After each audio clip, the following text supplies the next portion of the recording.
have a lot to say about this movie, so there will be spoilers. This is your only warning. If you have any intention on watching this god-awful disaster of an attempt, don't listen to this. Also, this video has been over a week in the making. I saw Five Nights at Freddy's on the 30th of October. Every time I thought I was done with the script, I remembered something else. I've tried to keep it as concise as possible, but it is still a little all over the place. Trust me, I've removed sections of me just ranting about the theories that made no sense. I could go on for hours about that, but they have nothing to do with the movie. Without further ado, welcome to my bitch session. In 2014, a small game was released going by the name of Five Nights at Freddy's. It was a simple concept, point and click, then it added pressures such as power consumption and, surviving the night from murderous animatronics that wanted to cram an endoskeleton down your throat. Simple things like that. It wasn't surprising to know that the game garnered quite a following, foregoing cult status and rocketing directly to mainstream. While the game mechanics themselves were quite simple, something about the game wasn't. There was a mystery afoot and just about everyone was eager to learn as much as they could. Personally, I fell in love with trying to unravel the mystery of the games. All the theories that were coming out, while I didn't agree with most, were still interesting. There was something about people looking into every little detail of the game, trying to find something that could prove that their theory was more than that. Maybe some of the theories became hypotheses, likely in the books, but as I haven't read them, I can't say for certain. The game was the polar opposite of the Five Nights at Freddy's movie. So, I was excited as hell for the movie, which was constantly delayed. After seeing the animatronics in the movie, I can understand why there were so many delays. They looked amazing. They really looked like the animatronics from the first game, except one detail which confused the hell out of me. Why did Felt Chica have Toy Chica's cupcake in the movie? Unless I'm misremembering something, which is entirely possible, I could have sworn that was Toy Chica's cupcake. But that also looked awesome. My problem with the movie? They should have called it Trauma Dump at Freddy's. All the main characters had some kind of trauma. Some of it was purely expositional trauma, and some of it was there because this is 2023 and everyone must have trauma. There was conflict for the sake of conflict. There was no character growth from anyone except the child. Honestly, it was like it wanted to be the first 6 games plus 4 of the books all crammed into one. I guess in that respect, they got something correct about the movie. The storyline was as clear as a shit-smeared window. In case you don't know what the movie's about, let me remind you. It's about Mike, some bloke that got a crappy security job working the graveyard shift at a has-been Chuck E. Cheese knockoff store, which has been closed for several years. He spends his nights watching the monitors with only a fan to keep him company. Wait, that's the game. My mistake. The movie is about Mike, a bloke that spends most of the movie asleep. Do you know what happens when your main character sleeps for most of the movie? Your audience also goes to sleep, especially if there's nothing new happening. Mike sleeps because he believes his subconscious is hiding details of his brother's abduction from like a decade or more ago. Interesting concept, wrong movie to use it in. While obsessing over his brother's kidnapping, Mike also has a sister that's 12, and who he basically ignores until the plot demands he pay attention to her for about 30 seconds. There's a huge age gap between Abby and Mike.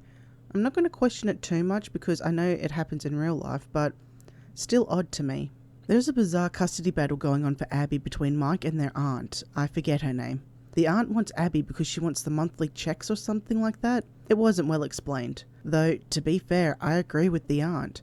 Mike was definitely in no condition to raise a child. I will grant that he tried, but he was toxic towards Abby. He would ask her to do something, and if she refused, he would then demand it of her, instead of trying to see if there was a compromise or get to the root of the problem. Their mother had passed away not that long ago, so both of them had the grief of that, as well as their father ditching them. As I said, it was Trauma Dump at Freddy's. So, while all of this is going on, Mike is trying to find a new job. Why is he trying to find a new job? Because he's a fucking psychopath. He used to work at a mall as a security guard. He saw a young boy standing by himself for a few moments and then a man grabs the boy's arm and pulls him away. It was framed as though the man was forcing the child to leave with him, but instead of stopping the pair and asking the child if he knew the man, Mike runs them down, spear tackles the man into a fountain, and proceeds to punch the shit out of him.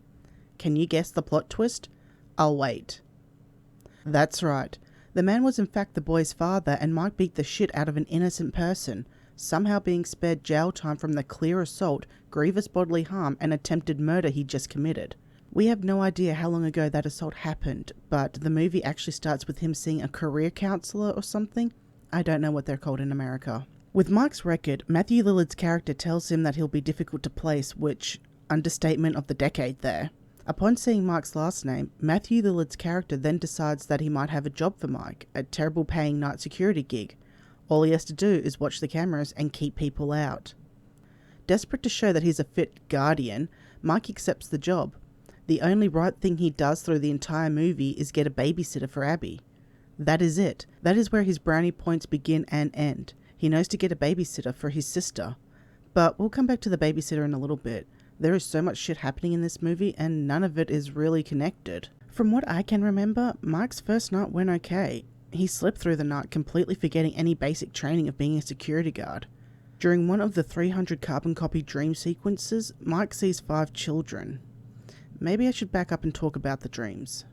As I said before, Mike is sleeping, forcing the same dream because he thinks there's some detail in his subconscious that could help him figure out who took his little brother. In all the times he has the same dream, he never once stops to think that maybe he should get a license plate number of the car that his brother was in the back of. Even if they were stolen, it could give the police a starting point and something to work with. No. Instead, Mike wants to see the person that stole his brother. That's the only important detail to him. Not trying to get as much information as he can so he can give the police everything they could need. No. Just the person that kidnapped his brother. Mike is an idiot. We have to suffer through these dreams so many times. After the second dream scene, I stopped caring. I didn't care what happened to the brother. I didn't care why he was trying to force the same dream. All I knew is that the brother was in a better place than I was. Out of the movie. Oh, and did you want to know what the dreams were leading up to? Nothing. It all led to some cheesy realization that his brother was gone, but he still had Abby, who he gave up for a dream. That's right. The 5 children I mentioned earlier, they were the victims of Springtrap or something. Again, not well explained since I thought it was the purple man who abducted the children from Fazbear's, but apparently it was Springtrap all along. Whatever. The lead kid said he could give Mike what he wanted in exchange for something. The audience knew he meant Abby, but Mike, being the walking advertisement for condoms, said, "Whatever you want." So, of course, the thankfully last dream scene of the movie is the dead kids giving Mike what he wanted. Apparently he didn't want details about who took his brother. He just wanted his brother back. They could give him what he wanted. They sold him on a literal dream. The kids said they want Abby and Mike agreed. Again, for a dream. He gave up his sister for a dream. A fucking literal dream. Anyway, back to the so-called plot. On his second night, Mike meets a policewoman named Vanessa Shelley. I don't know who the hell Vanessa Shelley is, but that doesn't matter because her only point of being in this movie is to drop exposition like it's Mentos and Coke. That is the only reason she exists. She drops the bombshell that 5 children went missing in that place, which the movie didn't establish how long ago Mike and Abby moved there, but unless it was the month before, Mike should have heard something about that tragedy. But he doesn't know a thing about it, so Vanessa got to explain that in the 80s, 5 children went missing while attending Fazbear's. And that's it. End of night 2. Remember the aunt that wants to take custody of Abby? Well, it turns out that she is paying the babysitter, Max, and her brother or boyfriend, Jeff, money to dig up dirt on Mike to get evidence that he is an unfit guardian. Upon getting nothing from the house, as Mike always takes his prescription sleeping medication with him to work so he can sleep at work, the aunt and brother boyfriend come up with the idea to trash the building that Mike is working at. Day 3 sees Mike and Vanessa leaving Fazbear's, with Vanessa talking to Mike as he's locking up the gate. I cannot remember what the hell they spoke about. Fast forward a few hours and Max and the brother boyfriend Jeff and 2 buddies break into Fazbear's and begin trashing the joint. This will be the last time we see the animatronics kill anyone, and we're about halfway through the movie. Joy. So glad I got to see this movie about killer animatronics, and there's 1 death at the very beginning of the movie and 4 in the middle. And there are more dream sequences than there are deaths. This sucks. So the animatronics kill off the intruders one by one until Max is the last, as she waited outside. When she realised the others were taking too long, she went in to see what was wrong. The ghost of one of the children lures her to an animatronic where she is pulled inside and bitten clean in half. That was the only gory death, and it was alright. Honestly, the lack of gore wasn't an issue for me, as the games weren't too graphic. They could have done a lot better than what they did. Somehow, Vanessa discovers that there was a break-in at Fazbear's, but couldn't find any bodies, alluding to the idea that the animatronics hid the bodies and cleaned up the blood. Vanessa finds Mike's sleeping medication and gives him hell, all but blaming him for not locking up when he left that morning, when she was with him and saw him locking the front gate. Apparently, her stellar police work did not see the busted padlock on a loading door. How the fuck did she pass the police academy with that level of observation? Moving on. Vanessa and Mike have a discussion by a river where Mike explains why he takes the sleeping tablets, leaving Abby at home, alone and asleep. He left his 12-year-old sister at home, alone, to talk with Vanessa some distance away from the house, instead of talking to her just outside the front door or even at the kitchen table, like an adult would. Upon hearing Mike's story, Vanessa tells him that she knows what crazy looks like and that Mike is not crazy for wanting to find a way to get his brother's kidnapper. She then throws his medication into the river, which is insanely illegal. She just threw away evidence. Now, because Max is dead and Mike is unable to reach her, he has to take Abby into work with him instead of getting a dog to protect her, as he has shown he has no problem leaving her alone for unknown amounts of time, i.e. the previous scene. So with Abby in tow, night 3 begins and Mike is asleep again. Abby wakes up upon hearing someone say her name and decides she needs to answer a nature call. On her way back, a noise from the stage gets her attention and we cut to Mike still asleep, unaware that his sister is no longer in the blanket fort that was made for her. Hearing Abby scream, Mike runs out to the main area where Freddy turns to him and Mike grabs a chair to protect himself. I want to talk about the animatronics at this stage. As amazing as they looked, it was clear that a lot of the budget went on them and the Fazbear set. Both were absolutely amazing. There was just a small issue I noticed with the animatronics. The only time you saw them fully on screen was usually when they had already moved or were on the stage doing their routine. If they needed to actually approach someone, they took 2 steps and it was the most awkward 2 steps you could imagine.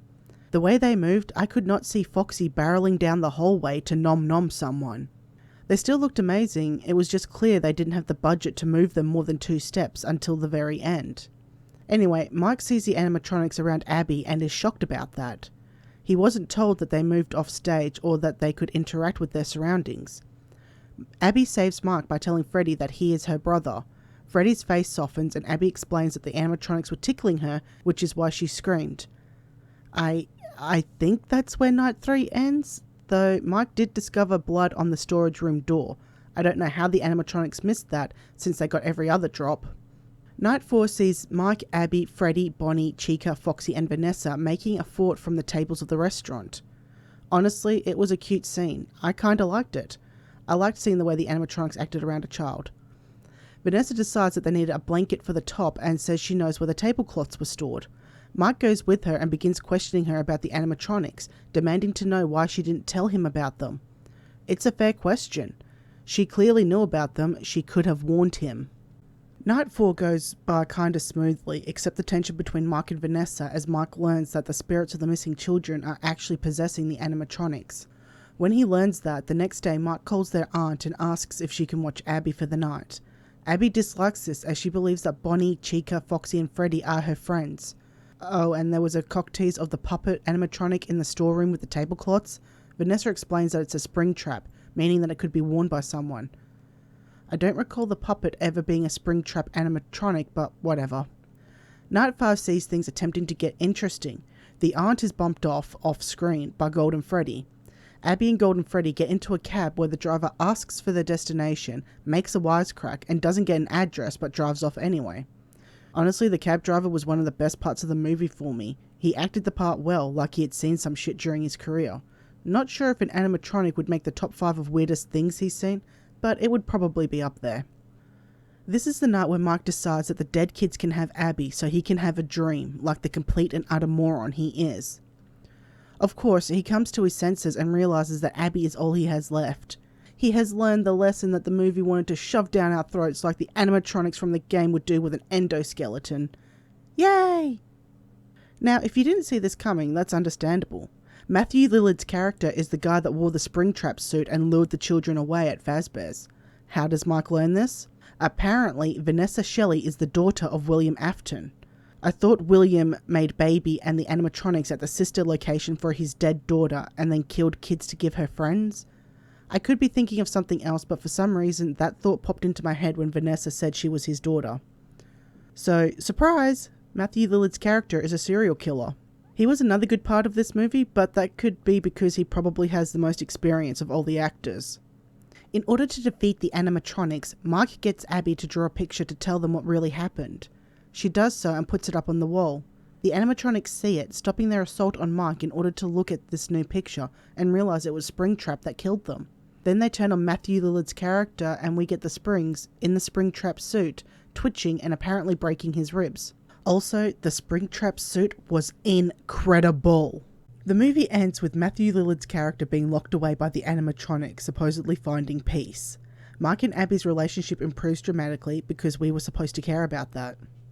It's also revealed that Matthew Lillard's character was the person that kidnapped Mike's brother. There is no reveal for this or anything like that. I think that was their way of trying to connect it all together, but it falls so flat because it means nothing. Like, the soul of the brother isn't at Fazbear's. He didn't become the puppet who was supposedly the first that gave life to the other animatronics.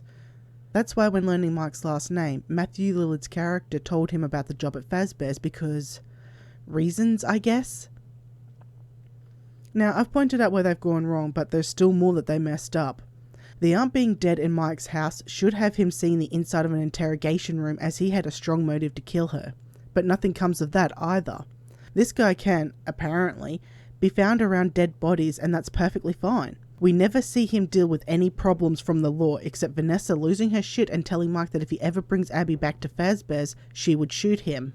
Throughout the entire movie, not once did Mike attempt to help Abby understand the grief she was feeling, with the exception of getting her to see a psychologist. He was so caught up in himself, not dealing with his own problems, that he let his little sister suffer. Abby is only 12. She doesn't know how to handle the loss of her parents, especially since one dumped her off on her brother after the death of the mother. I'm not saying the aunt would be any better at helping her deal with the trauma of that, but she couldn't be any worse than Mike was.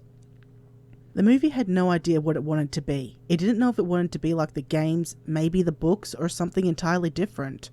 All I can say for certain is that Scott Cawthon helped with the script of the movie.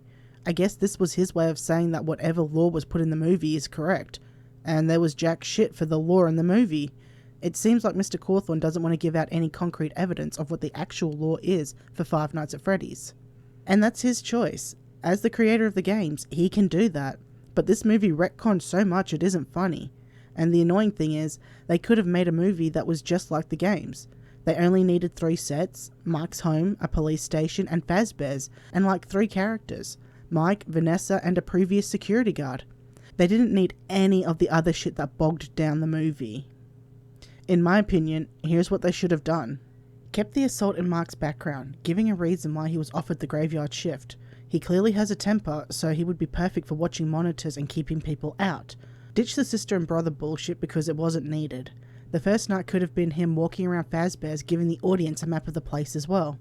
Night 2 could see him watching the monitors and he notices that Bonnie isn't facing forward but is turned towards where the camera is located, since Bonnie was the first off the stage 98% of the time in the first game.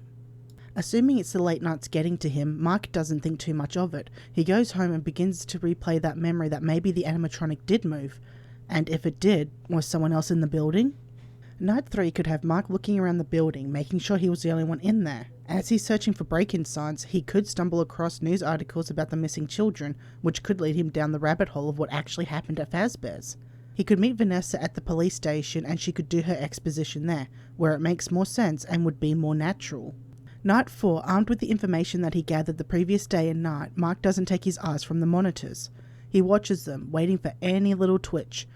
Just like in the game, the monitors could glitch out and when they come back up, one is missing from the stage. As he's frantically searching the screens for where the missing animatronic is, they could glitch again and, because I didn't get it in their version of the movie, Chica is in the goddamn kitchen making noise. Fearing for his life, Mike waits out his shift, keeping an eye on the door and the screens just as he's meant to. When the night ends, he could see Vanessa and ask if any of the other security guards that worked there were available for questioning. The day of Night 5 could have Mr. Cawthon coming in as the phone guy, answering any questions that Mike would have. And then Night 5 could see him literally trying to escape from the animatronics, running around the building, hiding, crawling through the vents, doing whatever he could to not end up like the other security guards. Now that was something I knocked up in about 15 minutes. Is it perfect? Hell no. Is it more in line with the first 3 games? Yes. I wanted to see Five Nights at Freddy's the game on the big screen. If I wanted trauma dump at Freddy's, I would just read some morose fanfiction about the game. Why did they feel the need to bog down a simple story of a man, or a woman, this is 2023 after all, trying to survive 5 nights as a security guard in a haunted, derelict pizzeria? The game worked because it was a simple story. We were that security guard and all we wanted was to live. That's just basic preservation kicking in. That's what we needed from this movie. There was never any fear of a main character being killed. There was no fear of danger. And that's what the problem was. There was no danger. There was no atmosphere. All we got were repeat scenes of shit we had already witnessed. There were 3 things I loved about the movie. One was the animatronics. Again, they were absolutely incredibly built. It was fun to see them on the silver screen. 2 was Matthew Lillard's character, but that could be because it was Matthew Lillard. 3 was that they used the Five Nights at Freddy's song by the Living Tombstones for the end credits. I was super thrilled that they used that song because FNAF honestly had a lot of great music made about it. I disliked everything else about the movie. Out of 10, I would give the Five Nights at Freddy's movie a 3. They had a lot of potential that was just wasted, and honestly, it was beyond disappointing for me. I also learned that they had 2 YouTubers make an appearance in the movie. I'm sorry, I'm not familiar with them as I found FNAF through a friend who turned me to Markiplier's videos on the game. So, cool that they got a couple of YouTubers in. I hope they got paid for their time and weren't just used because they love the game. That's it for the Five Nights at Freddy's movie. If you enjoyed it, I'm happy for you. I didn't, and it is entirely possible to have differing opinions about something and still remain civil. I'd love to read why you did or did not enjoy the movie if you've seen it. Leave a comment and have a good one.